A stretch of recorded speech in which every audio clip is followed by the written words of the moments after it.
Hello everyone, Linda here, and this is just a brief video on our project for the course, which is our documentation presentation, and we're starting that here in week 2. And as we can see, parts 1 and 2 are due here for the end of week 2, and I just wanted to clarify some points about the presentation. Eventually, you will be turning in a PowerPoint presentation, but that is not due just yet. We're going to work on this in stages, and the whole premise of the assignment is to demonstrate your ability to recognize good from poor documentation in the medical record. So for the purposes of the assignment, we're going to pretend that we are working in a facility for a lovely young lady named Marla. And Marla needs to present to her CDI manager, George, some information that he can use to help educate physicians in the facility. And Marla has asked for your help. She thinks that it would be a great experience for you to review some materials on good and bad documentation and review a few medical records to let her know what your findings are and see how she can incorporate that into the presentation that she will be offering George.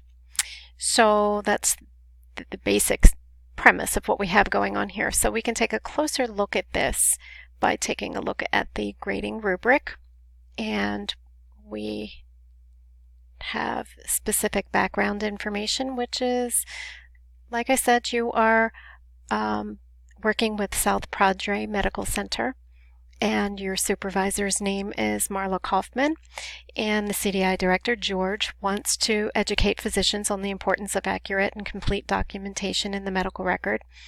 And he's planning a series of education sessions, and he has asked for Marla's help in preparing a presentation on proper documentation. So as we said, Marla thinks that you helping with this would be a great opportunity during your internship to learn more about the process. So because you're a new coder, Marla thinks you should do some research on the importance of proper documentation, and that brings us to the deliverables that you will be sending in to me as a part of your project. So for part 1 and part 2, each of these are due by the end of week 2.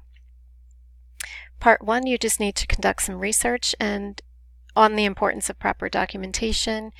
You want to find enough information to explain proper documentation in your PowerPoint that you'll be presenting later on in the semester. Make sure your sources are authoritative and recent, and generally a good rule of thumb is within the last 10 years. And to determine if this is an authoritative resource, you want to make sure that you can identify the author of the document, both first and last names. They should have some credentials lending their authority. Are they an RHIA? Are they a PhD?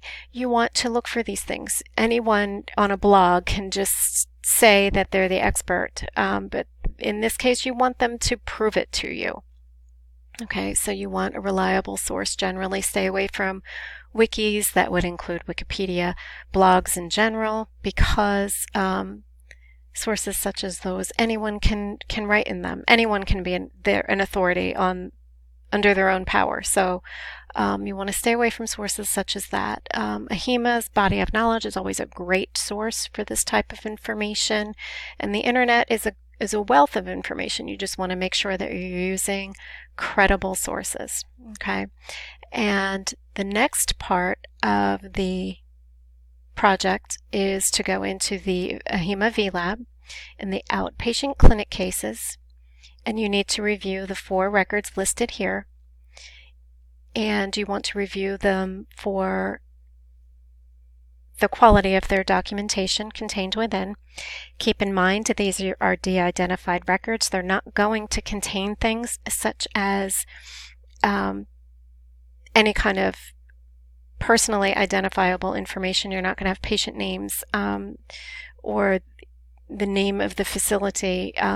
They may even be missing physician signatures. It's enough to know that they should be there, but in this case, because we are dealing with records that have been de-identified, some of those elements that we would normally see in an active record in a facility will not be contained in these records. Okay, more importantly, we're looking at the overall content. Would this record be compliant? Would it be something that we could code from? Is all the information necessary for coding contained in the record? Things like that. Okay. There is a coding summary for each of these accounts all the way at the very end of the document. You'll scroll all the way down past your rubric. And here is the coding summary for each of the accounts. This is what Marlowe's coders have applied to the account. And you want to just double check that. Make sure that the coding is correct. And if it isn't, why? Okay. So back up here into the... not having such a great time scrolling there. Okay, so for the purposes of describing the entire project, we'll move forward and say that from the information that you've gathered from your sources and from reviewing the medical records, you are going to put together a PowerPoint presentation. This presentation should achieve these 5 things. It should include information from all 4 patient records. You want to include some examples to illustrate your points. Okay. So you want to show examples of both good and poor documentation that you may have found within those records. You want to explain the importance of proper medical documentation in the presentation that you're offering, provide suggestions to the physician documentation team to ensure the documentation is complete and accurate. So in other words, if you have some ideas on how physicians could ensure that their documentation is complete and accurate, go ahead and put them into your presentation. We'd love to hear your ideas. And ensure that the presentation is a proper length to convey all of your points and contain all of the required information for you to achieve maximum points. Not too long, not too short. There's not a specific slide count, so use your best judgment there. Okay. This presentation does require that you have a voiceover recording. If for some reason that isn't working for you, that's fine. We can make alternate arrangements. There's a way also to include notes in PowerPoint below each of your slides. If you prefer to type in your narrative, that's fine by me. I don't mind. Okay, here's some suggestions on how you can make a recording using Screencast-O-Matic, Skype. PowerPoint you can record right in. If you don't happen to have PowerPoint, maybe one of these other options would be good for you. So that's why we include that information for you in the rubric. And let's take a quick peek at the rubric itself. Okay, you're going to be graded on the content of your presentation. The more of the required elements you include, the higher your score is going to be. Okay, we're going to be judged on whether or not your presentation is an adequate length. So again, use your judgment on that. Don't try to stuff everything into 3 slides if you really need 10. Okay.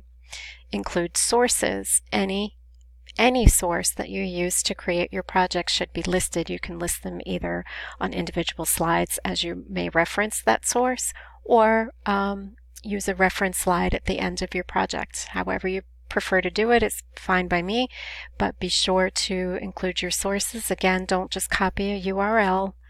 I will be checking your sources, and oftentimes URLs do not give the complete information. They might give me the website you went to, but not necessarily point me to the exact article that you used. And if this is your method for listing your references, you will lose points. So make sure you're using a standardized format for your references. I will be checking them. If you need help on sourcing or formatting your sources, I'm more than happy to help you with that. So please reach out. Okay, and then you get points for the overall outcome of the project. In other words, have you demonstrated that you understand the material? And that's how this is going to work. So again, here at the bottom is your coding summary that Marla gave you. So be sure to look over that. And that's an overall take a look at the complete documentation presentation, excuse me, that you'll be turning in for the course. But again, only parts 1 and 2 are due for the end of week 2. If you have any questions, please reach out and I am more than happy to help you. And well, good luck, everybody.